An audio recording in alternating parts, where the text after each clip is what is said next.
In the first part of the video, we looked at completion of the details about the operator and the installation, and just some initial information about fuels and how we'd sample and analyse those. Returning to the permit application form, we're going to finish it off in this video and look at the tiers and the other sections that may or may not be required. The fundamental one is the tier section. So if we start from our blank table here, summarising the information we're about to add, and click Add Row, we'll go through this. So this needs to be done for all of the source streams, emission sources that you have on the installation. And this time around, it's focusing on the actual source stream, so the fuels and materials, and they have to be entered individually. We can't sort of combine them all in this particular thing.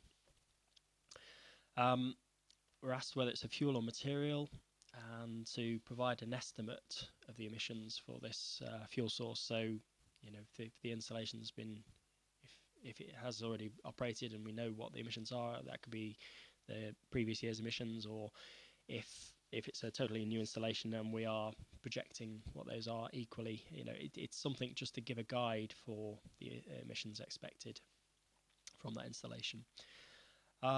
Source categories are all explained within the monitoring reporting guidelines, but we're going to assume that this is a major source for this particular installation, and we are adopting a calculation based approach, which then determines what additional information we need to provide.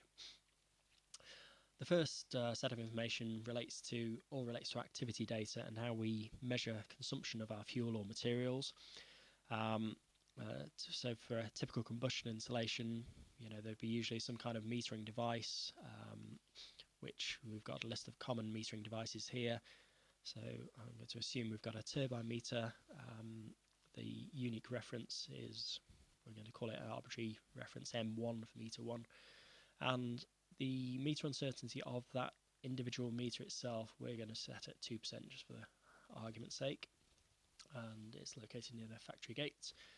If I click Add, as before, it confirms that row has been added and allows me to enter another meter if that's applicable. So our second device is meter M2, 2.3% uncertainty, and again, located by the main gate. And it could be the case that these are sort of meters that are, you know, operating in parallel, or, you know, one's in service, one's on duty, or they could be operating together.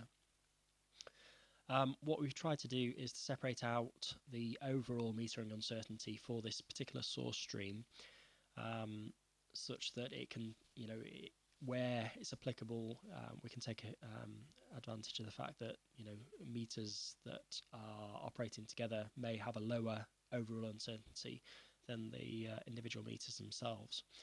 But for the sake of argument, in this particular case, we're going to play it safe, and we're going to go for overall meter uncertainty of less than 2.5%, which corresponds to an activity tier 3, and the brackets here really are just sort of act as a guide for the next section, which is to specify the tiers that are applied for each of the parameters within that calculation methodology. So looking at the drop down, all the options that could be applicable are presented here, including tier 1 star, where an installation is using invoices as the primary source of data. No tier if it applies to a de minimis source stream. We're going to choose tier 3. For our net calorific value and emission factor, again, all the possible options are presented, but perhaps the most common response to this question would be tier 2A, which relates to the use of national inventory data. And for oxidation factor, we're just going to stick with tier 1. So having okayed all that, I see my summary table is updated to include now emission source reference number S1 for fuel F1, and provides me with an estimate of the emissions and the percentage of the total. Now, you may recall that we added a separate source stream F2, which was gas oil, used as a backup for our boiler in the event of natural gas going down. We're going to add in details of that now. So again, it's a fuel. This time we'll assume it's fairly low emissions, backup fuel, and we're going to take advantage of the de minimis criteria for such fuels and fill in the details. accordingly. So again, we're asked for information relating to metering devices. This time we're going to take a slightly different approach and click Other, and we're going to, because it's the minimum source, we can apply a no-tier approach, and that's going to be based on some oil tank dips that we're going to record. So we'll give it an arbitrary reference, TD1, and this time round, as I say, we're opting to use a no-tier approach. So really, meter uncertainty can't really be quantified. What we would suggest, if that is the case, is that you enter a 0 where prompted. Obviously, it's impossible to have 0 uncertainty, but because this form field is actually expecting a numerical value, we have to put a number in of some kind. Putting in a 0 will result in a not applicable being generated into the permit once that's approved. And we're going to assume that the tank dips are sort of actually the information that's used in the calculation is in a logbook in the main office. So we're going to add that, and again just complete the overall uncertainty, which this time we're going to say is not applicable. We're opting for a no-tier activity approach. We're using the national inventory values for net CV and emission factor, and again a tier 1 approach for oxidation factor. And we OK that. When our summary table is presented back to us, we can see that the percentages, the relative percentages, have been updated to account for the total CO2 emissions estimate. I should have presented before that it's possible to edit these information or to actually delete a row completely, but I'll not do that. The section for tier justifications is only applicable where an installation isn't taking advantage of the low emissions eligibility. So if you're not eligible as an installation with low emissions, you would need to actually fill in that tier justification table, but that's we'll skip that for this video. So the final main part of the form that needs completion is the management, and this is the management of information used in reporting emissions and management of data, etc. So that starts off first of all with a request to provide the job titles and posts and responsibilities for this. So I'm going to assume that our managing director Fred is responsible for everything. Although I'd expect a slightly more coherent explanation of what those responsibilities are. There are a series of mandatory procedures within the monitoring reporting guidelines, and I'm just going to very quickly fill in all these with just some placeholders. There is an expectation that you provide some more detail, title and a reference. Having completed that, I can then add in any additional procedures that I think may be relevant to emissions trading, which I don't think there are in this case. I'm then asked whether we have an environmental management system or a quality management system which underpins the management of information. If I tick yes, again, we get a further prompt to specify whether that's a certified system, and if so, to actually name that system. But I'm going to say that we have neither an environmental or quality management system in place at this particular installation. Next section of the form allows me, if I choose to add anything that I think is relevant that's not been covered elsewhere within the application form, relevant to this permit application. So I can add an attachment here and describe that and describe its relevance.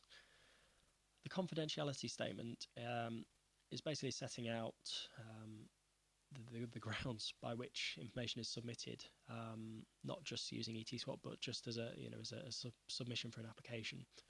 We are bound under the terms of the Freedom of Information Act and the Environmental Information Regulations to release certain information when requested.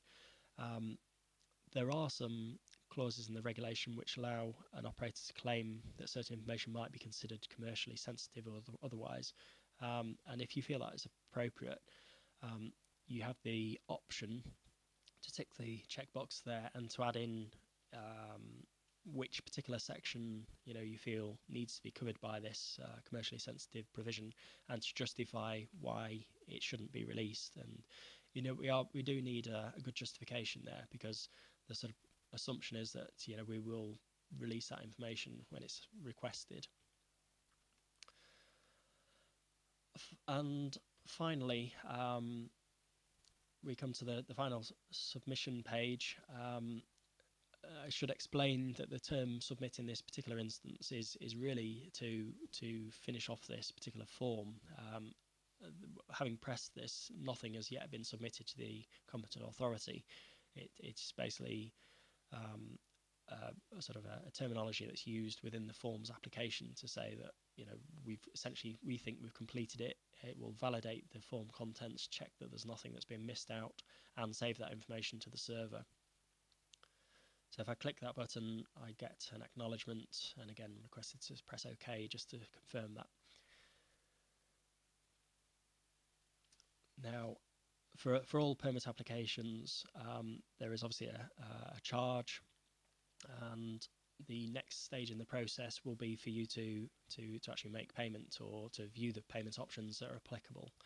So if I click on the button, I'm taken to a new page which is basically all about payment. We have made provision for online payments within ETSWAP to basically keep everything online. But it's still possible to pay via sort of more traditional means. We still take credit card payments over the phone, or we can still take cheque or electronic transfers via BACS or CHAPS. And depending on the option I set here, I'm presented with the details that are required to actually make sure that payment gets through. With anything that's not an online payment, the task on the operator is basically to sort of confirm the method that they intend to pay, and then to sort of indicate that they have paid. So by clicking on the Mark as Paid button, I'm essentially setting an expectation that I will make sure that money is transferred to the competent authority, and the payment status for this particular application will remain as paid, not received, until such time as the Environment Agency or the competent authority has confirmed receipt of that money. And at that point, we will go into ETSWAP, confirm the payment is received as of the date that we received it, and that's when the permit application determination will start. Having confirmed the receipt of the payment, an acknowledgement email will be sent to yourselves, and that task will then sort of be, the permit application will be considered fully submitted, and the determination can begin, and hopefully you will be in receipt of your permit within a very short time scale. And that ends the discussion of the permit.